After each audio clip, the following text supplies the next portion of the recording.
Welcome back to the YouTube channel. Today we're talking about how the Fed did not increase interest rates and how many more Americans are now struggling even more. So, as they did not cut rates, and as you see, I have the chart right here, it's still the same. So, most likely there will be a recession after they're starting to cut rates with these predictions, with these like little bars that are shown. So, what does that mean? Well, I did some digging and I found out that a bunch of Americans are living paycheck to paycheck, and the numbers are insane. So let's listen to it. 65% of Americans live in paycheck to paycheck, which is a slight increase from 58% in 2023. A MarketWatch survey found in April 66% live paycheck to paycheck, while 48%, almost 50%, consider themselves broke. So 50% of America, that's 150 million people are feeling broke. So why is that? Well, when you go back and you check, let's see, which one is it? Americans live paycheck to paycheck, own 60% of credit card debt. 40% of consumers living paycheck to paycheck have high credit card debt. So that means that 60% of all these people are mostly responsible for that high credit card and that debt we got, those high big credit card debts. So now I'm looking at it like, okay, in one of my previous videos, I did a segment on, how high interest on a credit card is, how much the APR is, and it's 29%. And so I looked at it the other day and I was like, how much was it a few years ago? And a few years ago, it was only 19%. So it went up by 10%.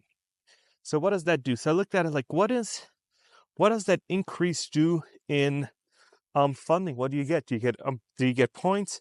Where does that money go? If you know, let me know in the comments below. I'd be super interested to see if this goes towards something more than just perks like American Express offers you, airline points or anything else. So is there more perks? Do they offer, or do they just take the money from these people with, that have high credit card debt and just do with it what they want so they can pay their CEO more money? It's a possibility too. But that is just highway robbery. If you think about it, it is so bad what they're doing to all these people that are living paycheck to paycheck and trying to make ends meet. And so when you're looking at high interest credit card debt, you do not want to be in that situation, because it snowballs. Like Dave Ramsey says, snowballs, and it can just hurt you so bad because it gets away with you real quick, because the compound effect is there. And however you invest and you see the curve like this of compound interest, I think Warren Buffett calls it like the 8th wonder of the world, compound interest. And that's how it is with credit card debt too. It just goes like this and you lose sight, you lose track. And then you have other debt like student loan debts and all that. So I don't know why we as Americans don't have a cap on how much credit card APR annually we are allowed to charge, how much American Express is allowed to charge. Because I don't think Switzerland's American Express, this is where I'm from, has the same amount of good perks as the American does. So when you look at it and it's like, okay, the American Express has like all these great perks, Switzerland doesn't, but they cap it at like 14%. So they cannot offer that many perks as they do. So now you're looking at it like, oh man, does that help the normal people out? Yeah, but in Switzerland, it's not that easy to get a high limit credit card. They give you like 1 month worth of salary, and then and that's how much your credit card is. So when I was working in Switzerland, I was making about $5,000 a month, and that's exactly how much my credit card balance was. And so, or how much they'd allowed me to actually have in credit card debt. They said $5,000. Everything after that was not going to happen. So that is good and bad because here people are actually living off of it. So you really need to draw up a plan, get a budget app going, and start looking at your budget, where to cut and whatnot. But I hate to be that person because I know these people that have that debt, they're already doing the best they can and trying to get ahead and working 2 jobs and just can't get ahead because it's so difficult for them to get out of it. It's like a four-wheel drive car being stuck in mud. You get the tires spinning and you can spin till the gas runs out, but you get nowhere. So the neat relief and filing for bankruptcy is expensive too because everything then's done. Like your credit's ruined, everything else. So there's got to be another way how these people can get out of debt and start doing better and better, from learning, from doing better things, from from better money habits. But that is really easy where you are in a lot of debt. It just snowballs, and whatever you do, you can't get out of it. And so I get it that these people are really, really struggling and just can't move and get out of it.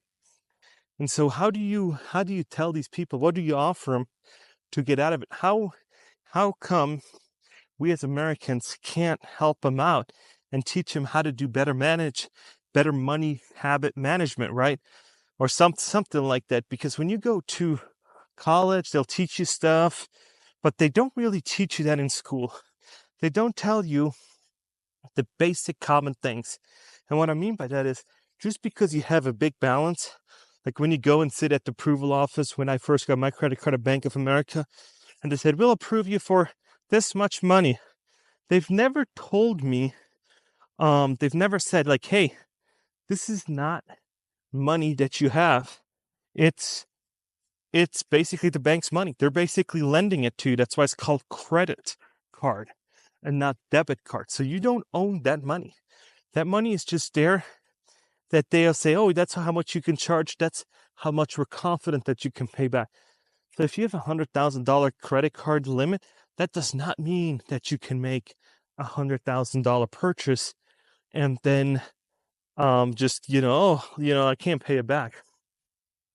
So there's all these things that we don't learn. It's like we almost used to have a class in high school that's called money management, where when you take it, afterwards they're going to teach you like, hey, this is the principle of money.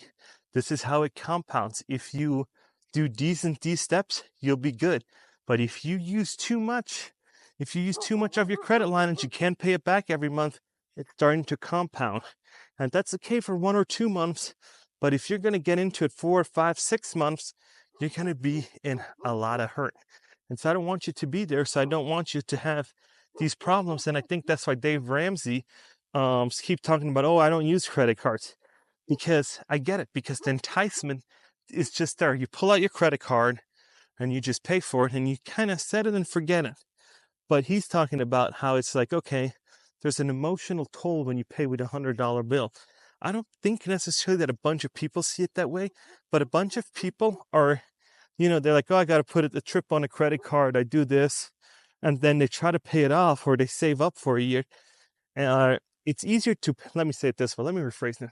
It's easier to pay off for a trip that you took to, to Europe or Disneyland after the fact than it is saving up to it. Because if you save up for that Disneyland trip for, let's say, 2 years, I don't think you would go.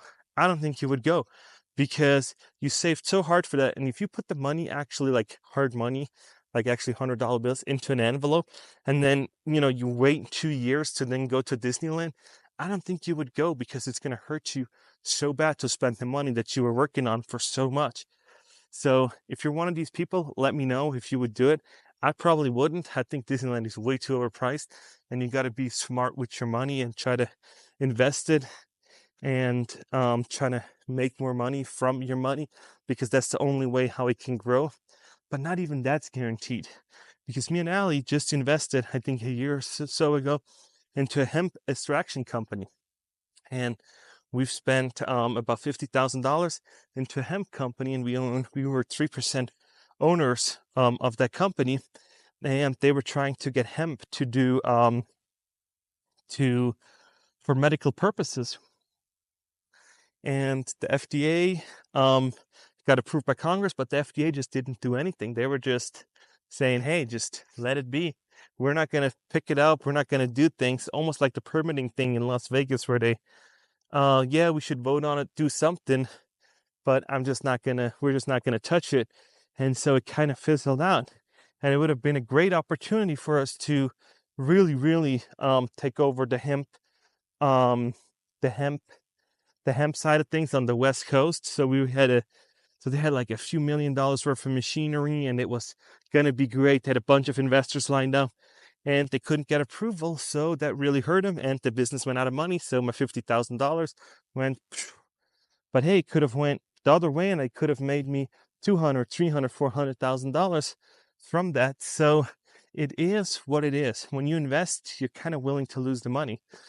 So, but it's also a good way to triple and 5x it. I've had stocks that doubled in value. I've had Bitcoin. I invested in Bitcoin, and it just went berserkers. It went like this. And I think $300 turned into 10,000 and stuff like that. And so it is out there. But you got to be early, and you play the odds. Sometimes you win, sometimes you lose. And you just hope that the wins are more often than the losses. But that is really, really hard to predict. But you cannot really invest your money if you're having 29% APR on a credit card. So you can't say, oh, I'm going to invest this $10,000 that I have into this company, and it's supposed to make me more, but then it goes south, and then you still have credit card debt. So investments are not always 100% certain, according to what we've invested in. So I'm curious to hear, do you have stories like this? Let me know in the comments below. Be super interested to see what you guys think. And yeah, I think we're going to brace for a recession here in the next probably 6, 7, 8 months. Probably after the election, they got to keep the facade up. After the new president comes in, whoever that's going to be, they're going to have to pick up the shambles, and yeah, and they're going to blame it on the predecessor just like they always do. So thanks for tuning in this one, and I will talk to you guys in the next one.